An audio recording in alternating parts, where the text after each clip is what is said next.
नमस्कार साथियों, स्वागत है आपका आपके अपने channel government jobs preparation with Mittal पे। आज हम हिंदी का नेक्स्ट टॉपिक करेंगे और हमारे टॉपिक का नाम है शब्द। हम शब्द से रिलेटेड थ्योरी भी करेंगे और उससे रिलेटेड इम्पॉर्टेंट MCQ भी करेंगे, जो कि एग्ज़ाम पॉइंट ऑफ व्यू से बहुत ही ज़्यादा इम्पॉर्टेंट है। चलो हम देखते हैं कि शब्द होता क्या है। पहले देखो क्या है, वर्णों या अक्षरों से बना ऐसा स्वतंत्र समूह जिसका कोई अर्थ हो, उसे हम क्या कहते हैं, शब्द कहते हैं। जैसे लड़का, लड़की आदि। इसका मतलब ये है कि शब्दों का ऐसा समूह जिसका कोई निश्चित अर्थ निकलता है, उसे हम शब्द कहते हैं। चलो हम आगे देखते हैं। पहला क्वेश्चन है हमारा, उत्पत्ति के आधार पर शब्द के कितने भेद होते हैं? क्या 2 होते हैं, 4, 6 या 8? सो हमारा जो यहाँ पर राइट आंसर होगा वो होगा 4। उत्पत्ति के आधार पर शब्द के जो भेद होते हैं वो 4 होते हैं। अब हम देख लेते हैं कि वो कौन कौन से होते हैं। उत्पत्ति के आधार पर शब्द के जो भेद होते हैं वो 4 थे। कौन कौन से? तत्सम शब्द, तद्भव शब्द, देशज शब्द और विदेशी शब्द। तत्सम शब्द कौन से होते हैं? तत्सम शब्द वो होते हैं जो संस्कृत के शब्द होते हैं, जो जिनमें कोई भी बदलाव जो है वो नहीं किया जाता। संस्कृत के जो शब्द बदलकर हमारी हिंदी भाषा में आए हैं उन्हें हम तद्भव शब्द कहते हैं।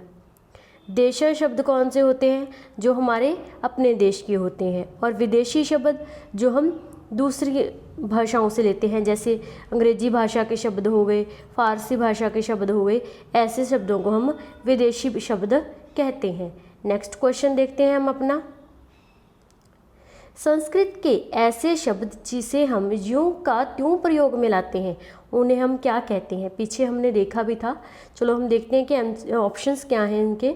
क्या वो तत्सम शब्द हैं, तद्भव शब्द हैं, देशज शब्द हैं या विदेशज शब्द हैं? संस्कृत के ऐसे शब्द जो यूं के त्यों प्रयोग में लाए जाते हैं उन्हें हम तत्सम शब्द कहते हैं। नेक्स्ट क्वेश्चन देखते हैं हम। परीक्षा शब्द निम्न वर्गों में से किस वर्ग के अंतर्गत आता है? देखो, परीक्षा जो वर्ड है ये तत्सम है, तत्सम भाषा का शब्द है। ये तद्भव नहीं, देशज भी नहीं है और विदेशज भी नहीं है, ये तत्सम है। नेक्स्ट क्वेश्चन देखते हैं हम। फिर से हमने तत्सम शब्द बताना है, कौन सा है? पड़ोसी है, गोधूम है, बहू है या शहीद है? सो यहाँ पर हमारा जो तत्सम शब्द है वो है गोधूम। जो इसका तद्भव रूप होता है उसे हम गेहूं बोलते हैं। ठीक है, देखते हैं आगे हम। नेक्स्ट क्वेश्चन हमारा क्या कहता है। नेक्स्ट क्वेश्चन है हमारा, नीचे दिए गए विकल्पों में से तद्भव शब्द। अब हमें तद्भव शब्द बताना है, कौन सा है? ये देखो, ये क्या है? बैंक, BANK, ये इंग्लिश भाषा का शब्द हो गया। नेक्स्ट हम उसके बाद है प्रलाप, ये जो शब्द है मुंह, ये हमारा क्या है? तद्भव। और इसका जो तत्सम रूप होता है उसे हम मुख कहते हैं। मुख क्या है? मुख हमारा तत्सम शब्द है।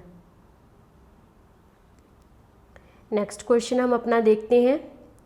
संकर शब्द क्या होता है? अब देखो, हमने क्या किया था कि उत्पत्ति के आधार पर जो भेद थे हमारे वो 4 थे। ठीक है, उसी के अंतर्गत उस जो 5वां भी कई बार माना जाता है, पर मेनली जो मुख्य रूप से उत्पत्ति के आधार पर भेद हैं वो 4 ही हैं। संकर शब्द एक और होता है, कौन सा होता है? देखो, तत्सम नहीं होता, तद्भव भी नहीं होता।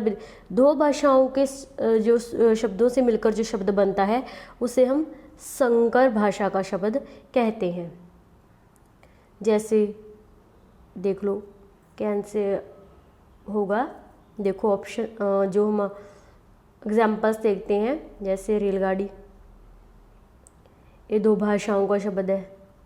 और भी बहुत सारे शब्द होते हैं जो कि संकर शब्द होते हैं। इसका संकर शब्द का जो मतलब है, 2 भाषाओं के शब्द से जो मिलकर शब्द बनता है उसे हम संकर शब्द कहते हैं। नेक्स्ट क्वेश्चन देखते हैं हम। ये क्वेश्चन इम्पॉर्टेंट है। देखो, जिस शब्द के कई सार्थक खंड हों उन्हें हम क्या कहते हैं? क्या हम उन्हें रूढ़ कहते हैं, यौगिक कहते हैं या योग रूढ़ या मिश्रित? देखो, उन्हें हम कहते हैं यौगिक। अब हम देखते हैं कि ये यौगिक होता क्या है और ये क्या है, रूढ़, योग, रूढ़, यौगिक क्या है, देखते हैं हम। देखो, जैसे हमने उत्पत्ति के आधार पर शब्द के भेद किए थे 4, उसी प्रकार हम रचना और बनावट के आधार पर कर रहे हैं। देखो कौन कौन से भेद हैं रचना और बनावट के आधार पर। रचना और बनावट के आधार पर शब्द के 3 भेद होते हैं। देखो कौन कौन से हैं, रूढ़, यौगिक और योग रूढ़। अब हम देखते हैं कि रूढ़ शब्द होते कौन से हैं। ऐसे शब्द जो किसी विशेष अर्थ को प्रकट करते हैं, लेकिन अगर उनके टुकड़े कर दिए जाएं तो निरर्थक हो जाते हैं। ऐसे शब्दों को हम रूढ़ शब्द कहते हैं। जैसे जल, अब हम इसके जो वर्ण है इसको अलग अलग कर देंगे तो उनका कोई भी अर्थ जो है वो बिल्कुल नहीं रहेगा। जैसे जल, कल, जब, ये वाले शब्द जो हैं ये रूढ़ शब्द होते हैं। मतलब ये है कि हम जब इनके खंड करते हैं, मतलब टुकड़े कर देते हैं इनके, तो इनका कोई भी अर्थ नहीं रहता, उन्हें हम रूढ़ शब्द जो है वो कहते हैं। नेक्स्ट टाइप हम इसकी देखते हैं, वो है यौगिक शब्द। देखो, रूढ़ शब्द ऐसा था जिसके हम टुकड़े कर रहे थे, उनका कोई भी मतलब जो अर्थ नहीं था वो नहीं रहता था। अब हम देखते हैं कि यौगिक शब्द क्या होते हैं।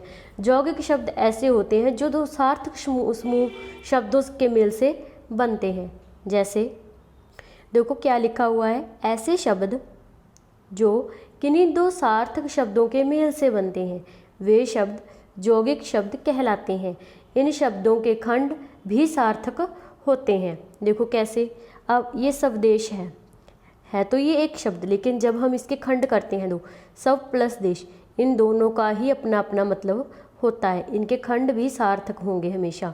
देवालय, देव प्लस आलय, इन दोनों का भी अपना अपना अलग अर्थ है। जैसे कुपुत्र, इसमें कु का भी मतलब है और पुत्र का भी मतलब है। इस प्रकार हम कह सकते हैं कि जिन शब्दों के जो टुकड़े हम करते हैं वो सार्थक हों उन्हें हम यौगिक शब्द कहते हैं। नेक्स्ट देखते हैं हम कौन सी टाइप है। नेक्स्ट है योग रूढ़। देखो क्या होता है योग रूढ़, ऐसे शब्द जो किन्हीं 2 शब्दों के योग से बने हो एवं बनने पर किसी विशेष अर्थ का बोध कराते हैं उन्हें योग रूढ़ शब्द कहते हैं। जैसे ये दशानन है, अगर हम इसके टुकड़े भी करते हैं तो अलग अलग मतलब तो निकलेगा ही निकलेगा। अब इसका अलग से भी मतलब होता है। दशानन मतलब 10 मुख वाला अर्थात रावण। जैसे पंकज है, कीचड़ में उत्पन्न होने वाला कमल भी कहते हैं इसे। इस प्रकार योग रूढ़ शब्द वह होते हैं जिनका अलग से भी मतलब निकलता हो। नेक्स्ट देखते हैं हम, निम्न में से रूढ़ शब्द कौन सा है। अब देखो, इसके भी टुकड़े हो सकते हैं, इसके भी टुकड़े हो सकते हैं, इसके भी टुकड़े हो सकते हैं, लेकिन पशु वर्ड जो है इसके जब हम टुकड़े करेंगे तो वो सार्थक नहीं होंगे। इस प्रकार जो रूढ़ शब्द है वो हमारा पशु शब्द है। नेक्स्ट क्वेश्चन देखते हैं, चाय जो है वो किस भाषा का शब्द है। क्या वो चीनी है, जापानी है, अंग्रेजी है या फ्रेंच है। तो चाय जो वर्ड है वो चीनी भाषा का शब्द है।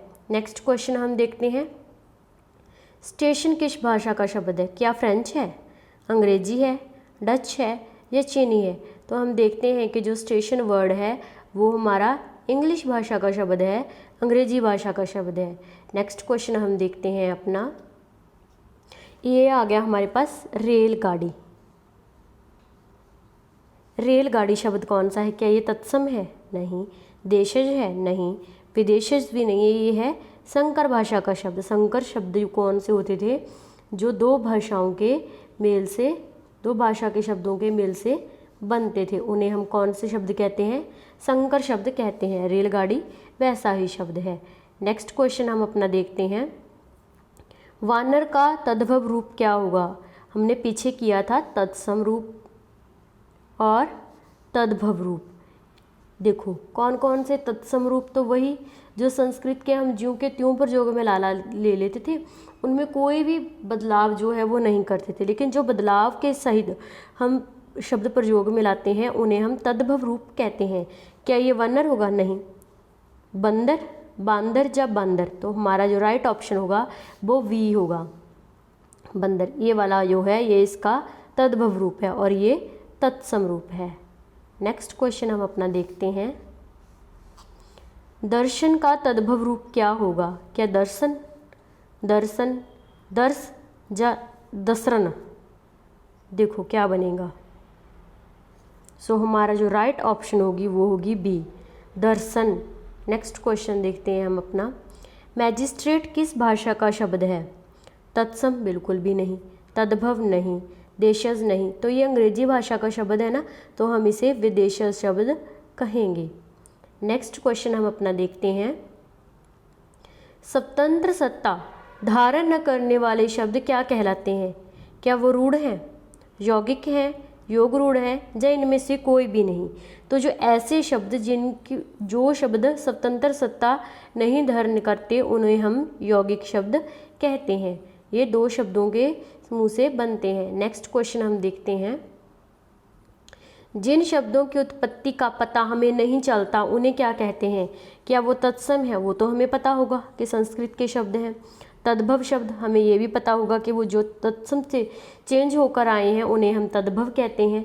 संकर शब्द दो शब्दों के मेल से, जो मतलब दो भाषाओं के शब्द होंगे उनके मेल से बनते हैं। सो हमारी जो राइट ऑप्शन होगी वो होगी जी देशज। ये ऐसे शब्द होंगे जिनकी उत्पत्ति का हमें पता नहीं चलता। देशज शब्द, देशज आंसर इज राइट। ये थे हमारे शब्द टॉपिक से रिलेटेड इम्पॉर्टेंट क्वेश्चंस और कुछ थ्योरी। अगर आपको हमारी वीडियो अच्छी लगी हो तो हमारे चैनल को लाइक, सब्सक्राइब और शेयर करना मत भूलना। Thank you.